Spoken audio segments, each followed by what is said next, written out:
How to set your watch winder. Unlock by fingerprint. Press the left blank button for 5 seconds.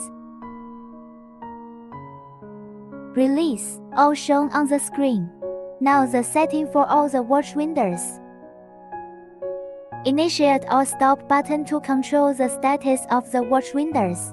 Set the rotation direction of the watch, clockwise, counterclockwise, bidirectional.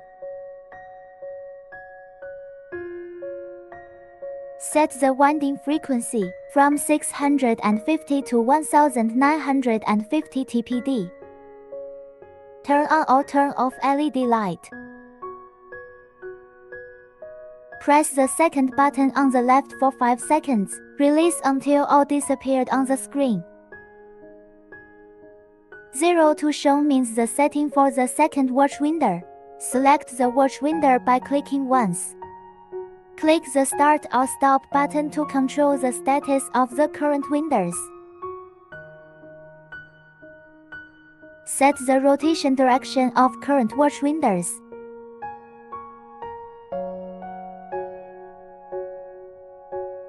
Set the winding frequency of current watch winders.